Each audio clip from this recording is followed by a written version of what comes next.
Have you ever felt like there's a part of history we've completely forgotten? A chapter torn out of our collective memory.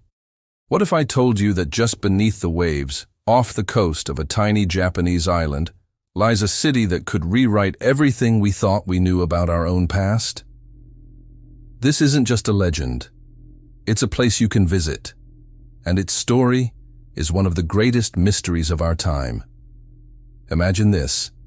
It's 1986. A local diver named Kihachiro Aratake is scouting a new location to show tourists the hammerhead sharks that gather near Yonaguni Island, the westernmost inhabited point of Japan. He descends into the deep blue, expecting to see coral and marine life. But then, something impossible comes into view. Straight lines, right angles, perfectly carved stone steps rising from the seabed. It looks like a pyramid, a temple, a grand plaza, an entire city swallowed by the ocean. He surfaces, his mind racing. He's just stumbled upon something that shouldn't exist. For years, nobody believed him. Geologists from around the world flocked to the site, and the debate began. Most mainstream scientists declared it a natural formation. It's just sandstone, they said, fractured by tectonic activity over millions of years. And on the surface, that makes sense. Nature can create incredible, seemingly man-made shapes, but Aratake and a handful of others couldn't shake what they saw. The details were just too perfect. Let's look closer. The main structure, known as the monument, is massive, about the size of a football field and as tall as an 8-story building. It features what looks like a wide staircase, terraces, and walls that meet at uncanny 90-degree angles. There's a feature called the turtle, a massive rock that looks distinctly carved into the shape of a sea turtle. There are circular holes in the rock that appear to be post holes, meant to support wooden pillars. There are even carvings that some researchers claim are ancient symbols, maybe even a form of writing. Can nature really carve with such precision? Can it create what looks like a road, a retaining wall, even a stadium? This is where the story gets really mind-bending. Professor Masaki Kimura, a marine geologist from the University of the Ryukyus, spent over a decade diving at the site, mapping every inch of it. Initially a skeptic, he became the monument's biggest champion. He concluded that this was no accident of nature. He believes it's the remnant of a lost civilization, a city that was part of the ancient Jomon culture, which existed in Japan as far back as 12,000 BC. If he's right, this city could be over 10,000 years old. To put that in perspective, the Great Pyramids of Giza are about 4,500 years old. Stonehenge is about 5,000 years old.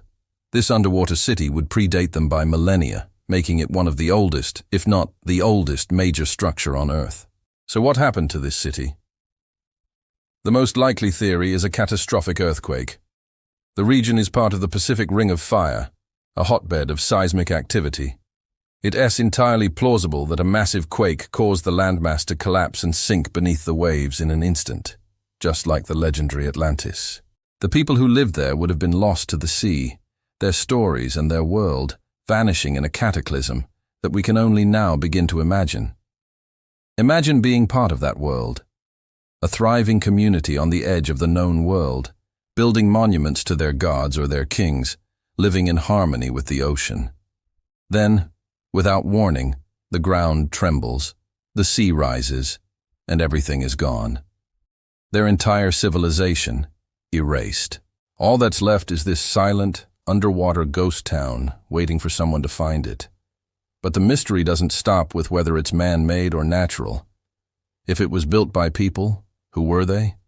The Jomon people were traditionally thought to be simple hunter-gatherers. But could a hunter-gatherer society really organize the labor and possess the technology to build something on this scale? Building this monument would have required advanced knowledge of stonemasonry, engineering, and social organization. It suggests a civilization far more sophisticated than we give them credit for. It challenges the very timeline of human development. It makes you think, doesn't it? Our history is often presented as a neat, linear progression. We started as cavemen, then we learned to farm, then we built villages, then cities, then empires. But what if that's not the whole story? What if there were advanced civilizations, like the one that might have built Yonaguni, that rose and fell, leaving almost no trace?